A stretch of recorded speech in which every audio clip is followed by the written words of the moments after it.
If you think about the image of the U.S., it's very coffee, nervous energy, very work, work, work. It's a very American drink.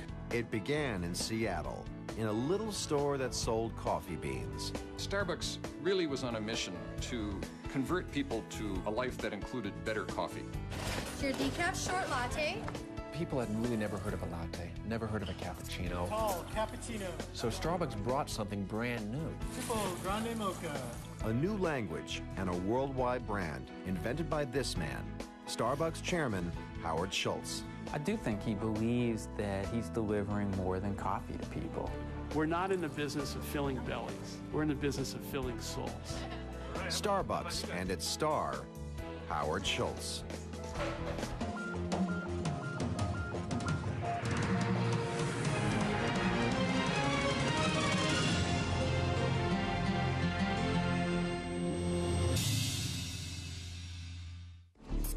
In the 21st century, it seems that no one can get along without their daily double low-fat latte, or one of a dizzying array of caffeinated pick-me-ups of choice. Jenny, have a grande peppermint non-fat light with mocha.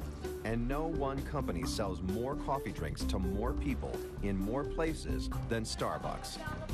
Starbucks has more than 13,000 stores in 39 countries around the world, and it opens a new one every 5 hours, 24/7. Starbucks attracts 44 million people a week. Thank you. Americans have always liked their coffee. They drink about 330 million cups of the stuff a day, enough to fill an Olympic-sized swimming pool 35 times over. Just a couple of decades ago, a cup of coffee cost around 50 cents and often tasted just what it looked like. Have you had one of these yet? Oh, this is mocha coconut frappuccino. Thank you. This is the man who changed all of that. The man who discovered a way to charge $4 for a cup of coffee. One might call him the star of Starbucks, the company's chairman, Howard Schultz. He remembers the first time he walked into the original Starbucks in Seattle, Washington. It was 1981. When I walked in this store for the first time, I know this sounds really hokey, and I knew I was home. I can't explain it, but I knew I was in a special place, and the product kind of spoke to me. And to be honest with you, when I first came out here, I had never had a good cup of coffee. Met the founders of the company and really heard for the first time the story of great coffee. Back then, Schultz was a 30-year-old appliance salesman from New York, and Starbucks had been around for 10 years in Seattle. Schultz wasn't in at the birth of Starbucks. He learned to appreciate the better beans in life from the company's original owners, old college buddies Jerry Baldwin and Gordon Bowker, and their neighbor Zev Siegel, three friends who founded Starbucks in the early 1970s. I'd say we were all about 27 at that time. And the subject of business kind of interested us. I wouldn't say it consumed us at the time, but we began to talk about ideas. The three men loved fine coffee, but couldn't find any in their adopted city of Seattle. When you went to a supermarket in 1970 and wanted to buy coffee, this stuff was all in cans. This was not very good coffee by today's standards. And there wasn't a single store in Seattle that would be called a gourmet coffee store. So they started up the Starbucks Coffee, Tea, and Spice Company in 1971. They learned the secrets of roasting beans from the man who supplied them to the young entrepreneurs in the early years, Alfred Peet. Peet's Coffee and Tea Leaves was based near Berkeley, California. Starbucks in Seattle reflected the slightly hippie aura of the back to real food movement that began in California. It's actually very tied to the 60s counterculture movement. Because at the same time we started getting into decent coffee, we started getting into whole foods and real food, so to speak. And so that's actually where it started, I think, is this idea of food should be real food. It shouldn't be ground up in a can sitting there for 27 years. An early picture shows the three founders in long hair and aprons standing by bins in their new store. This place just reeked of coffee. You knew immediately you were in a coffee store before you saw the beans. Also, a nice feature of this store is that it had along one side a beautiful old brick wall, and so it had a sort of a grounded feeling to it. The owners built the original Starbucks with their own hands. Sweat equity was a substitute for their lack of capital. We built the fixtures for the first store. We built the shelving system, we built the coffee bins. There was a logo element that wrapped around the room in the first store front, and we built those, and we even built the exterior signs. Popular lore says that the company is named after a Starbuck, the first made in Herman Melville's Moby Dick.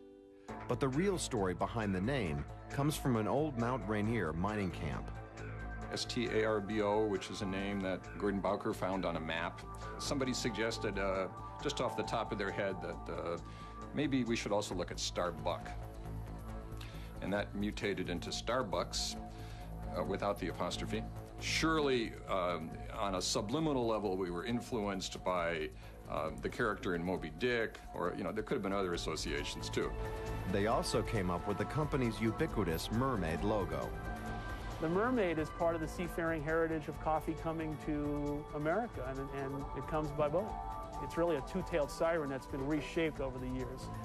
The original mermaid icon survives only at the original Starbucks. Over the years, her bare-breasted contours have been transformed and covered up. Well, over the years, it became politically incorrect, and so we have took the liberty of refining her. For merchants, like real estate agents, the most important thing is location, and Starbucks' first location turned out to be a fortuitous one. The Pike Place Market on Seattle's seafront was being revitalized when Starbucks opened. Within sight of the water and watched over by soaring seagulls, the market became a popular place for tourists and locals attracted by its fresh fish and produce. It was the perfect place to open up a gourmet coffee store. How are you doing this afternoon? You'd come in and you would be greeted. That was a very important thing to us. It became almost a family kind of relationship. Talking about coffee, about the market. It was really almost a romantic setting. Still, Starbucks gourmet coffee didn't exactly fly off the shelves in those early days. I can remember days where we would close out the cash register and there would be $60 or $70 on it. It's just hard to believe now. Like in any new business, there were challenges. One day, the coffee bean shipment didn't make it over the mountains from California to Seattle. I remember distinctly opening the store one Saturday morning with no coffee in it. We had run out of coffee. The truck had been trapped in a snowstorm somewhere in the Siskiyou Mountains. Nevertheless, they sold coffee to over 100 customers that day. And you might say, how could they buy coffee if there wasn't any? And the answer is, we took orders and we explained to them that when the coffee arrived, we'd bring it to their house. Home delivery was just one tactic Starbucks owners used to win over customers. Did you try our new cinnamon dolce latte? They knew they had to educate people on the merits of good coffee if they were going to sell any. In its first year, Starbucks really was on a mission to convert people to a life that included better coffee. We were missionaries. Siegel worked full-time behind the counter, giving out free samples of fresh brewed coffee and imparting information about the superior roast and beans of Starbucks over the supermarket brands.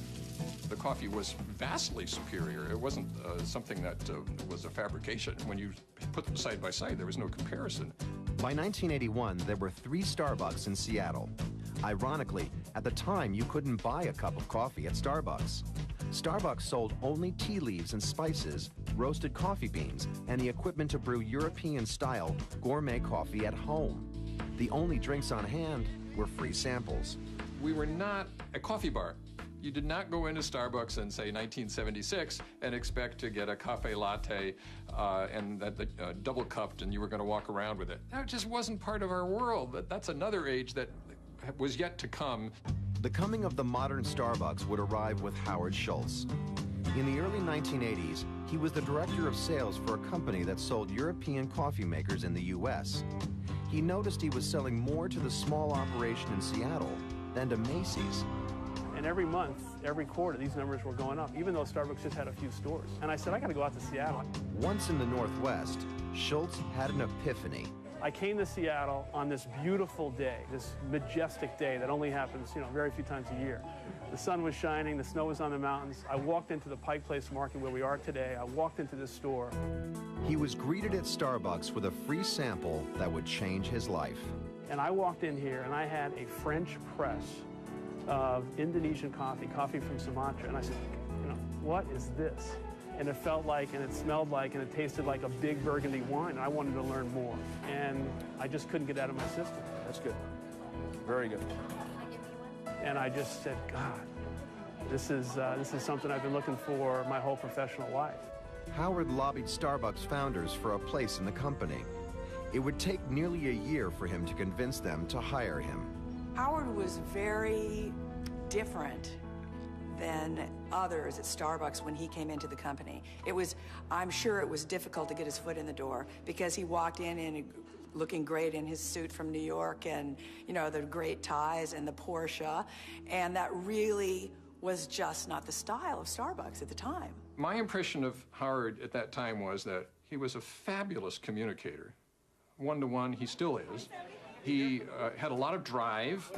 That drive eventually convinced Starbucks founders to hire Schultz as head of sales, and Howard set about making his mark on the company while making Starbucks' mission his own.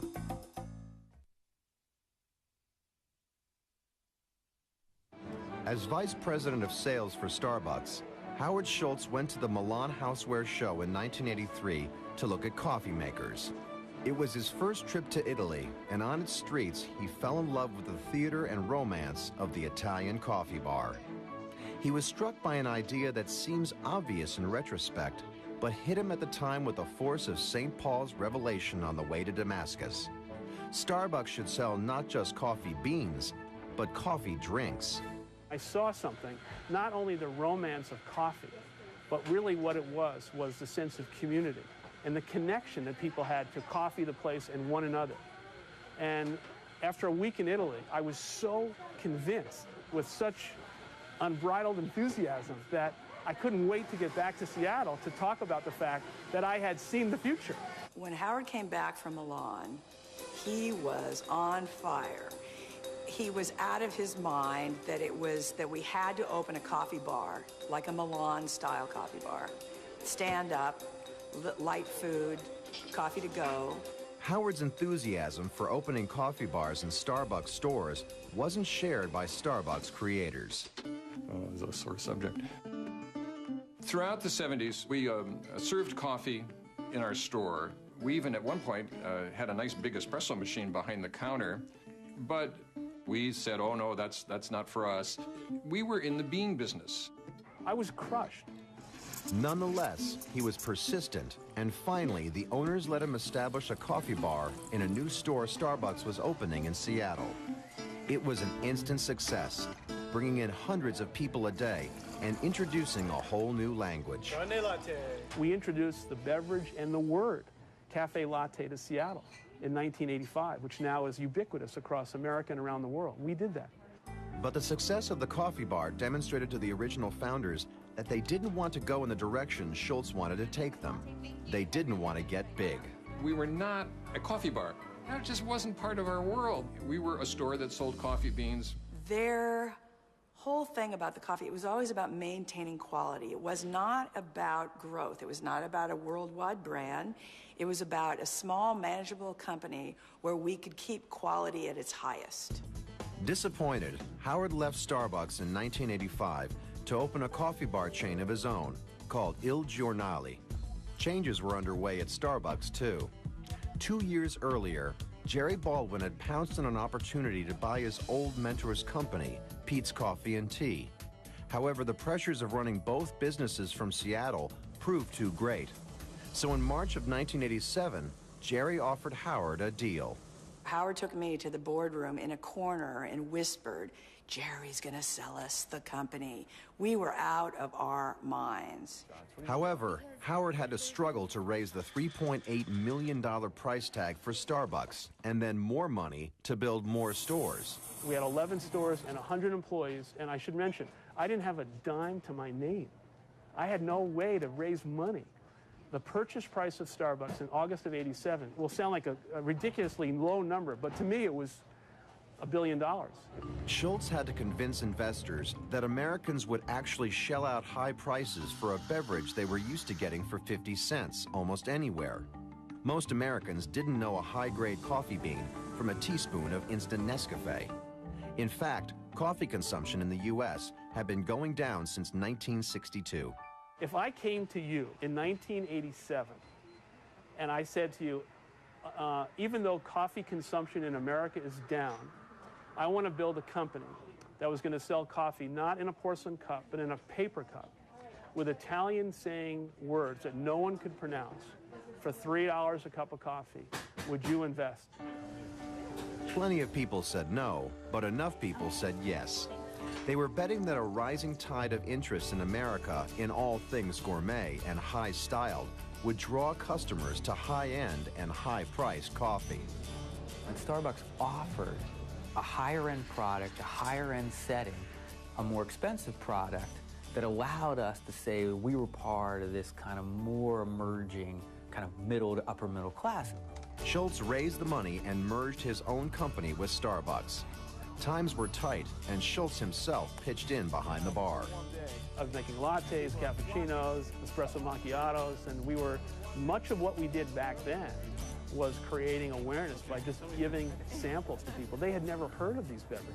And then we had to kind of validate for people that there was a price relationship to the fact that this wasn't coffee that was going to cost 50 cents. 20 years ago, people had really never heard of a latte, never heard of a cappuccino, much less had coffee besides what you might get out of a can.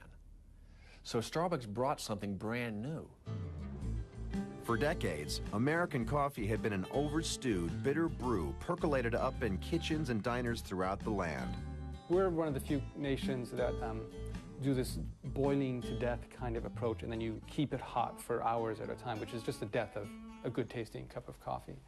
Before Starbucks, the diner and the coffee clatch were the most common American sites for coffee consumption outside the home. And the only thing classy about the product was when it was served by someone like First Lady Jacqueline Kennedy at the White House. But America's history with coffee would change in Seattle. There are a couple of reasons I think that Seattle works as the place where coffee is born. One is it's cold and damp, and a hot drink, particularly a hot drink with some milk in it, tastes really good. Secondly, I think Seattle attracted the kind of people who wanted to engage in the kinds of consumption that Starbucks offered. Seattle was going through a transformation in the 1980s. High-tech companies like Microsoft were attracting highly educated and well-paid professionals to town. The kinds of people who were interested in making status distinctions, and they made them through buying better products. Starbucks wasn't the only coffee game in town, but it was the one to catch the wave. Not that there weren't challenges.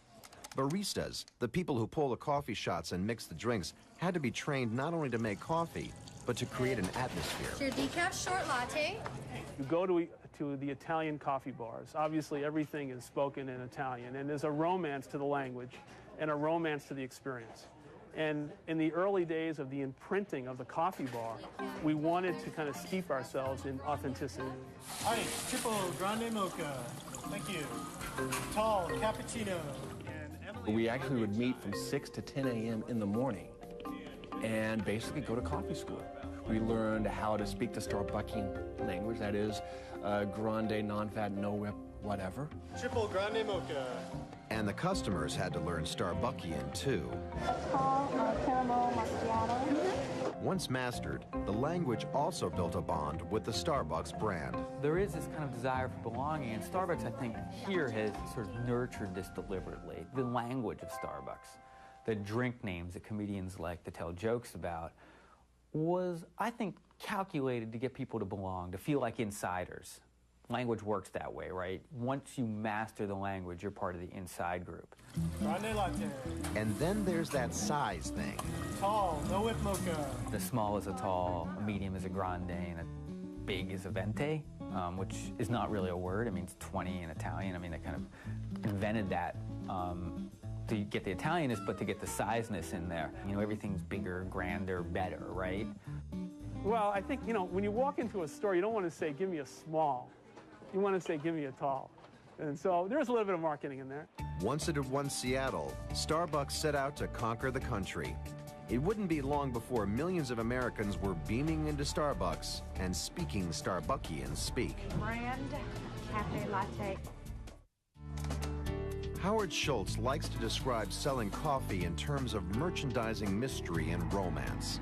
He sometimes sounds like he regards Starbucks the way other people regard religion. We're not in the business of filling bellies. We're in the business of filling souls. Granted, it does seem very odd for someone of his status to be talking like that and so aspirational in his tone. But really, he believes it. Some call it the Starbucks halo effect, branding the company with a do-gooder aura so that its customers feel good about shelling out premium prices for cups of Java. I talked to a woman the other day, and she said to me, I love Ethos water. And this is the water Starbucks sells, because I feel like I'm doing good every time I buy a bottle of water. Well, that halo effect adds value to the brand. She paid $1.80 for that bottle of water. A bottle of water at Wawa, where I might go, is maybe 99 cents, $1.29, but I don't get much halo. You might, okay, they're full of crap and you know, this is how we feel. We love this company. We love what we do. We're passionate about coffee. We're passionate about the beverages we serve. We don't want to be in the transaction business. We're in the business of human connection and humanity, creating communities in a third place between home and work. I think what makes him a brilliant marketer is his sincerity. I do think he believes that he's delivering more than coffee to people. He believes the message. He's basically the spiritual leader of the company. When he wanders around Starbucks coffee-soaked, laid-back commons at the Seattle office, an excited buzz percolates from his workforce. There was always something magical when he would walk around the commons area. When you would see him, heads would kind of turn and go, oh, there he is. Much like a rock star. They would just have this look and went like, there's Howard.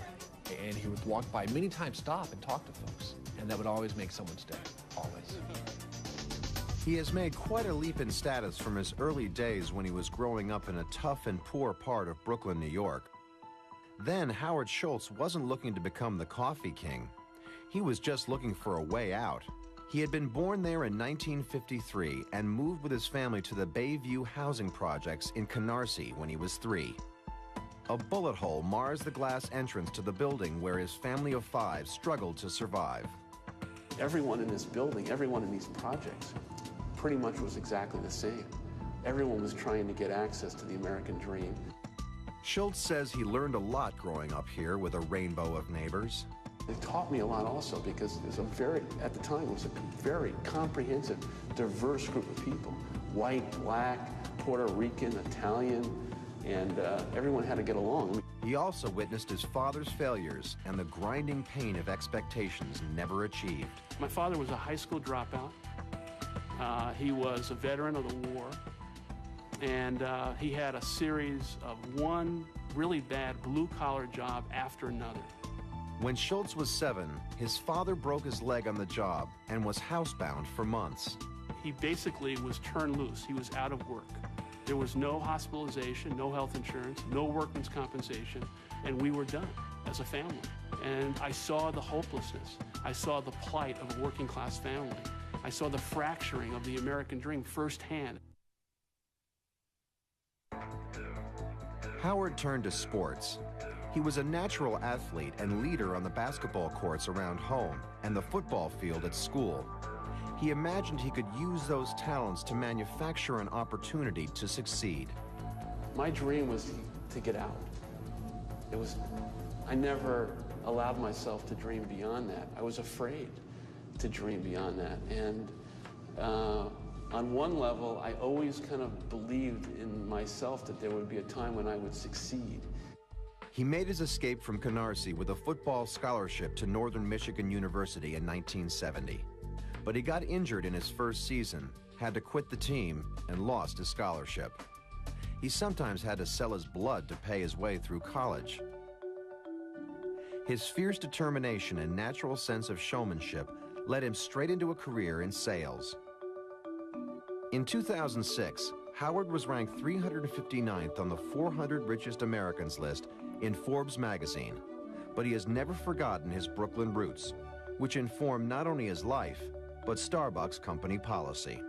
I had the voice of my father in my ear and my mind for so many years about what he went through and what I saw as a kid. This company that we've built, for me personally, was trying to build a company that the kind of company that he never got a chance to work for. In 1988, Schultz was instrumental in having Starbucks offer health insurance to part-time employees who work at least 20 hours a week. Today, Starbucks spends more on health care for employees than on the raw coffee beans for their North American business. Starbucks was one of the first, if not the first, fast food place to offer part-time employees full health care benefits. So that helped employees to feel as though the company cares about me. They do it because they know that a happy partner behind the counter, more likely than not, is going to produce a happy customer in the end. In the Starbucks lexicon, all employees are called partners and have a stake in the company. That's something that gets drilled in early. Within the culture of the company is the fact that we're all partners in this mission to change the way the world drinks and appreciates coffee. And literally, the health care plan for our employees and bean stock, which is what we call equity in the form of stock options, all of those things were really a tribute to my dad. Howard's father died before Schultz bought Starbucks and never saw his son's overwhelming success. But Schultz remembers what his mother asked when she first visited Starbucks headquarters. Do all these people get paid? And then she said, how? How do they? Do you write the check? And I said, you know, Mom, I know they get paid, but I don't know how. By the late 1990s, Starbucks had become a fixture on corners in cities all over the country. Some stores were even located directly across from one another to cut down on lines. The demand for pricey cups of coffee seemed endless. If you think about the U.S. and the image of the U.S., and probably the way it is, it's very coffee, nervous energy, very work, getting wired. It's a very American drink, so to speak. The number one complaint customers have about Starbucks, number one complaint, not enough location. Believe it or not, I want a Starbucks closer to me. In 1996, Starbucks decided the time was ripe for expansion outside of North America. And their first choice destination was Tokyo. Starbucks was going global. But would the world buy what it had to sell? By 1996, Starbucks, once just a little coffee bean store in Seattle, had expanded to thousands of locations across North America. Now, it would jump continents. Schultz hired some consultants to tell the company how to open a shop in Japan. We hired a consultant, big bill, thick folder, presentation to the board, and they came in, guns blasted, ready to present to me and the board. And they said, ladies and gentlemen, you will not succeed in Japan. Your no smoking policy is an anathema. Forget it. The store size has to be smaller because the rents are so expensive. People in Japan will never eat or drink anything in the street because a Japanese person would lose face if they're caught eating food publicly. Go somewhere else. As he had for his entire career, Howard followed his gut instincts and ignored their advice. Not because we were arrogant, because we believed that what we had created is going to work. Without any international experience, the company opened its first store in August of '96 in the Ginza in Tokyo. The big question was whether or not the coffee and environment, which added up to the Starbucks experience in Starbuckian speak, would be lost in translation. We're approaching the store. There's a queue of hundreds of Japanese, hundreds, on the street. And I turned to the Japanese people with me and I said, did you hire extras? We cut the red ribbon. A young Japanese kid runs to the front of the line who slept there through the night to be the first customer. Can't speak a word of English. And he says, double tall latte. Tokyo proved the Starbucks brand could travel, and it did. There was some grousing from critics in cities with long coffee traditions of their own, like Vienna.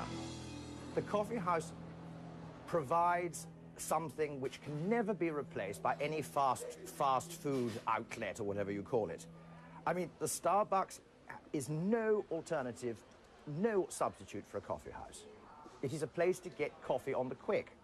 However, many of the natives didn't seem to find Starbucks American brew hard to swallow. Soon the company was doubling its revenues every 3 years. There are now Starbucks in 39 countries, from Kuwait to China. The awareness that Starbucks has in places we've never been continues to amaze us. We open up stores in places that we were never in, no marketing, no promotion. We just open up the stores, we open up the door, sign on the door, and thousands of people come in and they order Frappuccino and lattes and a pound of coffee. And you ask yourself, how? Bryant Simon, who is writing a book on Starbucks, has visited 400 of them around the world. And he finds that each one is a little different. In Spain, which is a place I spent a lot of time observing people in Starbucks, virtually no one gets coffee to go. It's a destination and people go and stay there. It's a real date place in Spain. While the British customers seem not as well trained as their American cousins. They're dirtier in Britain. Not that the British were dirtier, but that they drink more in store and labor's expensive and they can't clean it up as fast. In 1999, Starbucks expanded into China, even opening a store in Beijing's Forbidden City. Critics said you couldn't sell coffee in a land of tea drinkers, but Schultz proved them wrong. They don't drink coffee in China, but they are drinking Starbucks. And we're really succeeding there at levels that are really inspiring and uplifting because we're creating a company that people recognize as unique and special. Wherever one goes, one thing is always the same. A Starbucks is a Starbucks, and all the drinks are identical to one another, all over the world. All this globe hopping has not only made Starbucks a multinational corporation, it has also drawn brickbats from critics who claim Starbucks is contributing to the evils of globalization. Demonstrators trashed one of the company's stores in Seattle during a World Trade Organization conference. They're not just a global corporation. They depend, in large measures, on the inequities of the world between the developed world and the underdeveloped world. Show me a country that grows coffee, and I'll show you a place where people are largely poor. Still, Starbucks has always prided itself on paying more to farmers for coffee than other large coffee companies. They have also agreed to buy a certain amount of what is called fair trade coffee and have invested in ways farmers can practice sustainable agriculture. The fact that Starbucks is very environmentally responsible and sort of tries to be corporate responsible simply is a simple evolution that the neo-coffee movement in the U.S. basically grew out of the 60s and the idea of the green movement and social responsibility and whole foods and all that kind of thing. So it makes sense that they are like that, and I do think they are like that. Starbucks may have begun as a David, but by the 21st century it had turned into a Goliath with virtually no major competitors. Some backlash was inevitable. People are never satisfied with what Starbucks has done because they feel that they should and could do more. If the criticism sometimes stung Howard Schultz, he didn't let on. He just kept opening more Starbucks. He planned to open 40,000 of them around the world, a number that would leave even McDonald's in Starbucks dust.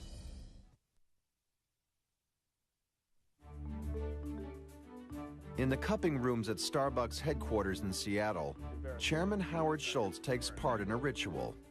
He smells the coffee and tastes the coffee, and sometimes even swallows the coffee, from samples of Starbucks fresh roasted beans from around the world. Starbucks brews about 230 million gallons of coffee a day. Most of its coffees are blends of beans that are shipped in green or raw from 28 countries. In its giant roasters, just this one Starbucks plant goes through about 2 million pounds of beans in a week. And there are 4 more plants like this one. That's a lot of Java. And Starbucks tasters make sure that the product is up to their standards before it's shipped. All we're doing is taking plain ground coffee in a glass with hot water. It's as simple a way as you can make a cup of coffee, and then you just engage in the aspiration and expectoration. That's a polite name for slurping and spitting. Dave Olson was with Starbucks almost from its beginnings and developed many of the blends popular with customers. The company uses only Arabica beans, which are grown at the highest elevations and are much more expensive than the Robusta beans used in most canned coffees. The middle coffee, the Verona, is a blend of Latin American coffees with some Asia Pacific coffees and a little bit of dark roast. We take all of our knowledge about purchasing, roasting, and then blending and put it together in that cup. And I haven't cupped it for a long time, and it is beautiful. Yeah, it's a remarkable coffee. Just a beauty. Everything at Starbucks is carefully researched and calibrated. New drinks are tested. Starbucks even measures the internal heat of hot sandwiches they market. It's quality control, but it is also a way to create excitement with new products in their stores and a little bit of theater. And Jenny, you have a grande peppermint non-fat light whip mocha. Starbucks sells some 55,000 different drink combinations. All that experience pouring out cups has led to some serious contributions to coffee culture. Starbucks banished styrofoam cups in preference for paper ones. They came up with a nice sleeve to prevent toasted fingers. And then there's the nifty lid which won't cut your lip, like the old kind often did. Without this lid, I don't think we'd be standing here today. Of course, the main draw for consumers is what's in this special cup. It's the source of a love affair that's let Starbucks charge more than $4 for a cup. And how much of that is profit margin for the company? There was lots of margin within every Starbucks beverage that they make. How much that is, I'm going to probably say it's almost 90%. So there's a lot of margin in there. For some, what makes the price worthwhile are some things about Starbucks that developed by accident. The idea of putting comfortable furniture and couches in stores percolated up from customers.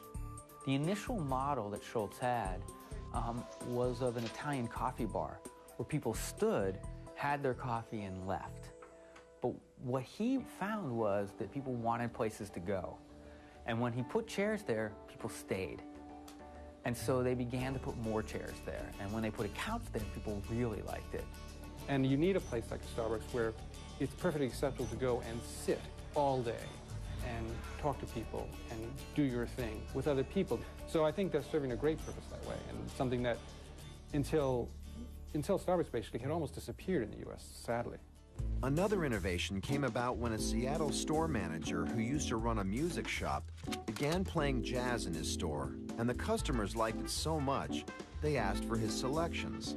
And Starbucks saw how music and sound can create an emotional response from customers. And now I can add to a customer's experience that they thought, wait a minute, every store should have music. And so that store manager began basically the Starbucks music department. And that led to the rise of Starbucks Entertainment.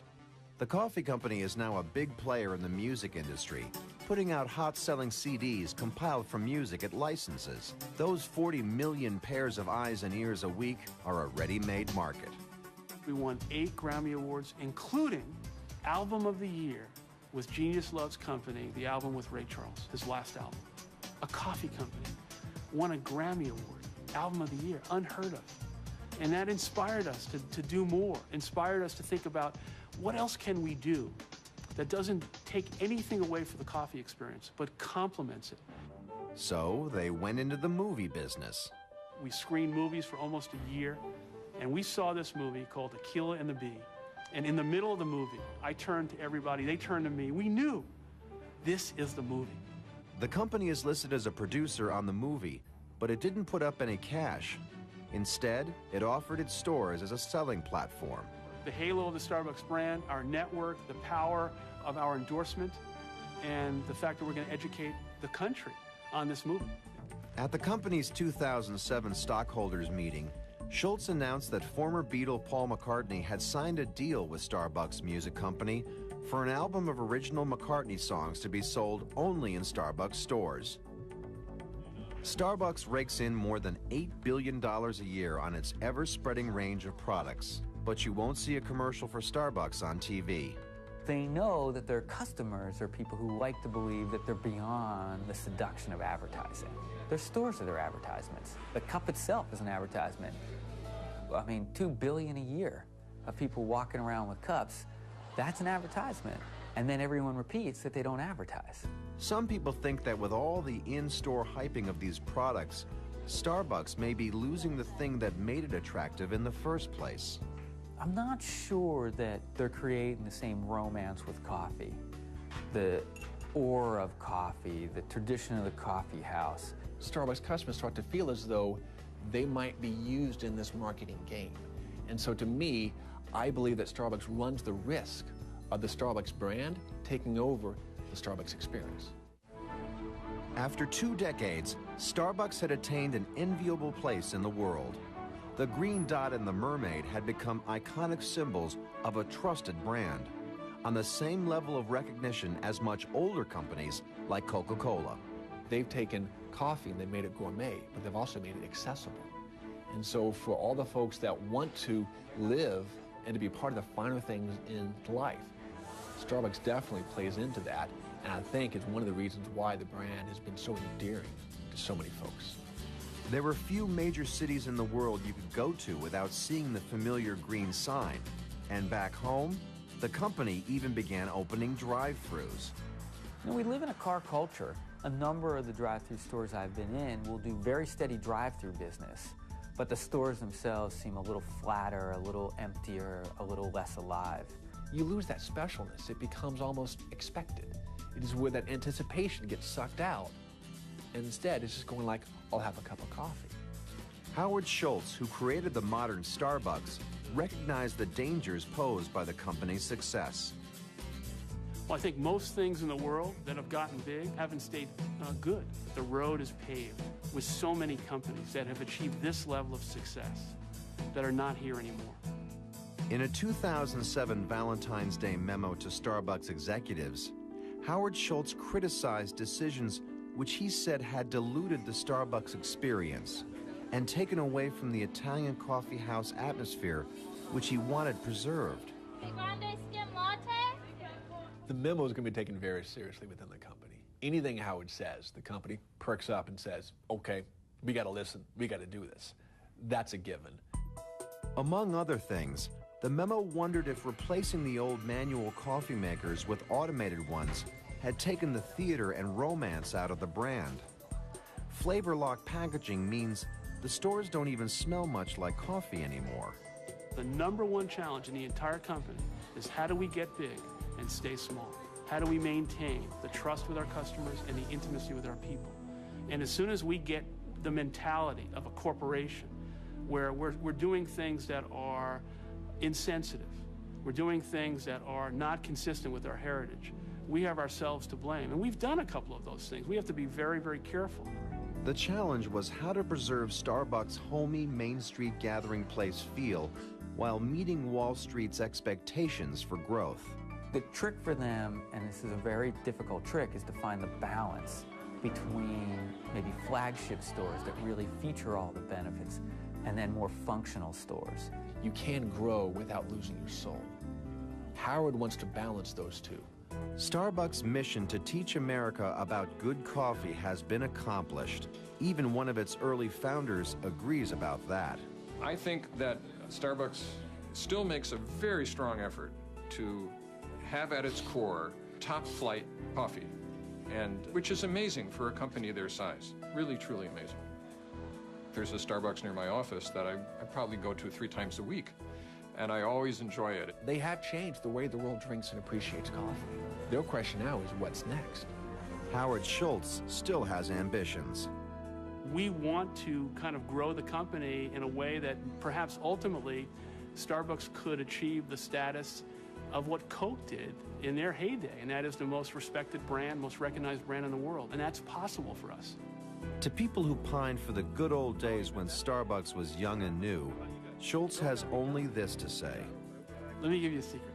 I hear people who have been at Starbucks 10, 15, 20 years, all the time, talking about the good old days.